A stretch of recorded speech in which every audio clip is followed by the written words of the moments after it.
Performance poetry 17th century வரைக்கும் ஒரு poetry அப்படிங்கிறது எப்படி இருக்கும் அப்படின்னா லைக் ஃபார்ம் ஆஃப் லிட்ரேச்சர் மாதிரி தான் இருக்கும். இதை எதுக்காக கம்போஸ் பண்ணுவாங்க அப்படின்னா ஒரு பிரிண்டிங் பர்பஸ்க்காக மட்டும்தான் கம்போஸ் பண்ணிட்டு இருந்தாங்க.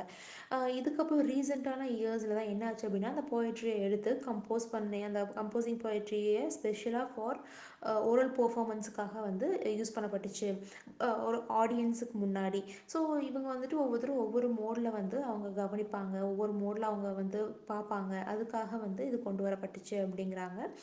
அதுக்கப்புறம் oral poetry since the beginning of the print culture in the 15th century. Print culture வர வரைக்கும் இந்த மாதிரி எதுவும் இல்லை. இதுக்கு பிரிண்ட் கல்ச்சர்லாம் வந்ததுக்கு அப்புறம் தான் இந்த ஓரல் பெர்ஃபார்மன்ஸ் போயட்ரி அப்படிங்கிறது வந்துச்சு. அப்போது 15th century, after 15th century. Since 15th century வரைக்கும் பிரிண்டட் கல்ச்சர் மட்டும்தான் இருந்துச்சு, பிரிண்டிங் கல்ச்சர் மட்டும்தான் இருந்துச்சு. அதுக்கப்புறம் தான் ரிபெலியன்ஸ் எல்லாம் வந்ததுக்கப்புறம் தான் போயட்ரி ஹாப்பினஸ் அப்படிங்கிறதுக்கு for rebellions for example poetry happiness poetry happiness were an integral part of the contextual scene. அவங்க வந்துட்டு இந்த போய்ட்ரி ஹாப்பினஸ்க்காக இதெல்லாம் கொண்டு வந்தாங்க. அதாவது போயமை படித்தோம் அப்படின்னா அவங்க பெர்ஃபார்மன்ஸ் பண்ணுறாங்க அப்படின்னா அது வேற ஒரு சந்தோஷத்தை கொடுக்கும் இல்லையா, அதுக்காக தான் அவங்க ரிபிலியன்ஸ் தான் இதெல்லாம் கொண்டு வந்தாங்க, அந்த டைமில் இதெல்லாம் வந்துச்சு அப்படிங்கிறாங்க. போய்ட்ரி ஸ்லாம் கூட அந்த டைமில் என்னாச்சு அப்படின்னா எமர்ஜ் ஆக ஆரம்பிச்சுது. என்னென்னா வேற ஒரு போட்டியாளர், எனக்கு நீ இப்படி இருக்கியா, உனக்கு நீ இப்படி இருக்கிய, நீ தான் அதிகமாக இருக்கியா அப்படின்ற அந்த ஒரு போட்டி இருக்கும் இல்லையா. ஸோ அதெல்லாம் வந்து கொஞ்சம் செட் ஆச்சு, லிமிட் ஆச்சு அப்படின்னு சொல்கிறாங்க. அதுக்கப்புறம் கொஞ்ச நாள் போக போக அந்த ஓரல் பெர்ஃபார்மன்ஸ், அந்த போய்ட்ரியோடைய பெர்ஃபார்மன்ஸ் இருக்கு இல்லையா, பெர்ஃபார்மன்ஸ் போய்ட்ரி, அது கொஞ்ச நாள் என்னாச்சுன்னா பின்னாடி வந்து மியூசிக் போட ஆரம்பித்தாங்க. லைக் ஏதாச்சும் ஒரு மியூசிக் அந்த மாதிரி இன்ஸ்ட்ருமெண்ட் யூஸ் பண்ணி அந்த மாதிரி யூஸ் பண்ண வச்சாங்க. அதுக்கப்புறம் இன்ஸ்ட்ருமெண்ட் யூஸ் பண்ணது மட்டும் பார்த்தாம ஒரு ரேப் மாதிரி பாடணும், ஸ்லாங், அது ரேப் ஸ்லாங் சொல்லுவாங்கள்ல, ரேப் மாதிரி பாடணும் அப்படின்னு அவங்க கொண்டு வந்தாங்க. அண்ட் எலமெண்ட் இன் அதில் ஹிப்ஹாப் வந்து இருக்கணும், ஹிப்ஹாப்புக்குள்ளே அந்த ரேப் வந்து இருக்கணும் அப்படின்ற மாதிரி கொண்டு வந்தாங்க. இது வந்து 1980s தான் கொண்டு வந்திருக்காங்க இந்த ஒரு மூமெண்ட்டை. ஆஃப்ரிக்கன் அமெரிக்கன் யூத்ஸ் வந்து நியூயார்க்கில் தான் அவங்க வந்து ஒரிஜினேட் பண்ணியிருக்காங்க இதையெல்லாம். அதுக்கப்புறம் இவங்க வந்துட்டு கிளாத்திங் வச்சு அப்புறம் பிரேக் டான்ஸிங் வச்சு, மியூசிக் வச்சு, எஸ்பெஷலி ரேப் வச்சு இந்த மாதிரி ஓரல் பெர்ஃபார்மன்ஸ் வந்து நடந்துட்டு இருந்துச்சு. லைக் ஆர்கெஸ்ட்ரா மாதிரி வச்சுக்கலாமே, அப்படி வந்து நடந்துட்டு இருந்துச்சு அப்படிங்கிறாங்க. இப்போ வந்து டு ரேப் அப்படின்னா, டு ரேப் அப்படிங்கிறது is slang for to talk நம்ம டாக் பண்ணுறதுக்கான ஒரு ஸ்லாங் தான் இந்த ரேப் அப்படின்னு சொல்கிறாங்க. இது வந்து ரொம்ப எப்படி எந்த ஒரு வேர்ஸ், இந்த ரேப் வேர்ஸ் வந்து ஸ்போக்கன் பண்ணக்கூடிய ஒரு வேர்ஸ் தான். இது எப்படின்னா ஒரு ஹெவியாக ஸ்ட்ரெஸ் பண்ணி ஒரு பீட் வந்து ஹெவியாக ஸ்ட்ரெஸ் பண்ணோம் அப்படின்னா அது வந்து ரேப். இப்போ வந்து பொண்ணுங்களாம் பிறக்க வச்சான், பொண்ணுக்குள்ளே கரு வச்சான் அப்படின்னு வருதுல, ஸோ இந்த மாதிரி அது ஒரு ஸ்ட்ரெஸ் பீட் அப்படின்னு சொல்கிறாங்க. அக்கம்பைன்ட் பை பாஸ் பர்க்யூஷன் சம்டைம்ஸ். இது வந்து சில டைம்ஸ் வந்து மியூசிக்கல் இன்ஸ்ட்ருமெண்ட்டை கூட யூஸ் பண்ணி பண்ணுவாங்க அப்படின்றாங்க. Old English period performance between rap and strong metal and performance of old English poetry. இந்த ஒன்று மியூசிக்கல் இன்ஸ்ட்ருமெண்ட் இதெல்லாம் வந்து எப்படி கொண்டு வந்தாங்கன்னா ரேப்பில் கொண்டு வந்தாங்க, ரொம்ப ஸ்ட்ராங் மீட்டர் யூஸ் பண்ணி கொண்டு வந்தாங்க.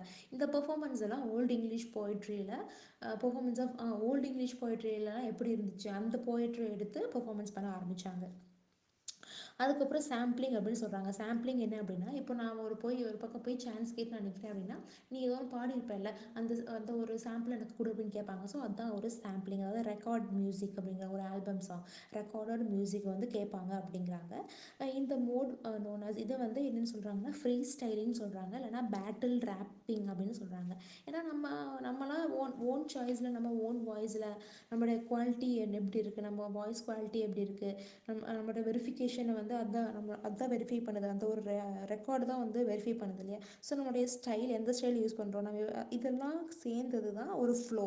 ஸோ இவங்க ஃப்ளோவாக யூஸ் பண்ணுறாங்களா அப்படிங்கிறது called his R her flow. இதுதான் அவங்களுடைய குவாலிட்டி, அந்த வாய்ஸ் குவாலிட்டி, வெரிஃபிகேஷன், பேஸ் அப்புறம் வந்துட்டு டிஸ்டிங்டிவ் ஸ்டைல், அவங்களுடைய ஸ்டைல் இதெல்லாம் கலந்தது தான் அந்த ஒரு ஃப்ரீ ஸ்டைல், அவங்களுடைய ரெக்கார்டு இதெல்லாம் தேவை. ஸோ இதெல்லாம் தான் வந்து ஒரு ஃப்ளோ அப்படின்னு சொல்கிறாங்க. அவங்க ஃப்ளோவை வச்சு தான் கரெக்டாக ஃப்ளோவாக பாடுறாங்களா, கரெக்டாக பாடுறாங்களா, இதெல்லாம் வச்சு தானே ஜட்ஜ் பண்ணுவாங்க. அதான் சொல்கிறாங்க. ஏர்லி பீரியட் ஏர்லி இயர்ஸில் ரேப் வந்து என்னவா கன்வே பண்ணுச்சு, ரேப் எப்படி கன்வே பண்ணுச்சுன்னா ஏதோ ஒரு மீனிங்ஃபுல்லான ஒரு விஷயத்தை தான், ரேப் மாதிரி பாடினாலும் ஒரு மீனிங்ஃபுல்லான விஷயத்தை தான் கன்வே பண்ணுச்சு. பட் ஆனால் இப்போவெல்லாம் அந்த மாதிரி மீனிங்கே இருக்கிறது இல்லை. அதுக்கு அப்படியே ஆப்போசிட்டாக அதை டாமினேட் பண்ணுற விதத்தில் ரொம்ப அக்ரெசிவ் ஃபார்மில் கொண்டு வர ஆரம்பித்தாங்க. யார் அப்படின்னா west coast called gangster rap, அதாவது கேங்ஸ்டர் ரேப், ஒரு ரேப் சேர்ந்த ஒரு கேங்ஸ்டர் இருக்காங்க இல்லையா, அவங்க தான் அதை கொண்டு வந்தாங்க அப்படின்னு சொல்கிறாங்க. இது எப்படி செலிப்ரேட் பண்ணாங்க அப்படின்னா செலிப்ரேட்டிங் வயலன்ஸை செலிப்ரேட் பண்ணாங்க, ஒரு ஹோமோஃபோபியாவோட செலிப்ரேட் பண்ணாங்க.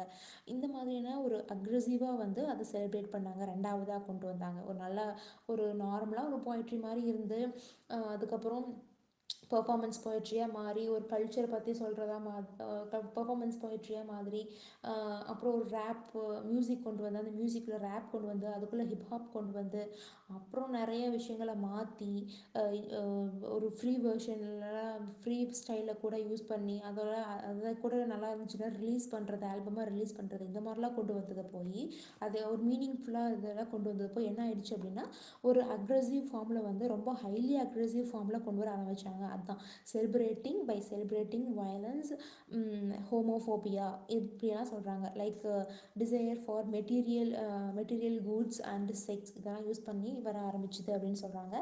இதுக்கப்புறமே வந்துட்டு சில ரேப் வந்து ஒரு கேர்ள்ஸ் எல்லாம் விமன் ரேப்பர்ஸ் கூட உள்ளுக்குள்ளே என்டர் ஆக ஆரம்பித்தாங்க.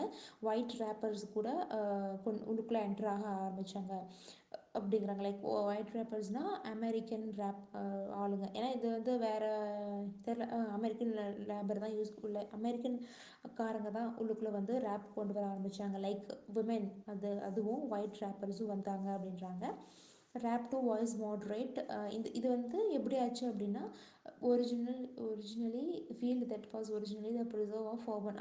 இந்த ரேப் வந்து எப்படி அதோட ஃபீல்டு எப்படி இருக்கும் அப்படின்னா ஒரு ரூரல் ஏரியாவை வச்சு தான் இருக்கும். லைக் ஆஃப்ரிக்கன் ஆகட்டும் இல்லை அமெரிக்கன் அவங்களுடைய அந்த மேல்ஸுடைய ஒரு அர்பன் சைடு வச்சு தான் இருக்கும் அப்படிங்கிறாங்க. It became common for rap to voice moderate and even mainstream values அப்படின்னு சொல்கிறாங்க.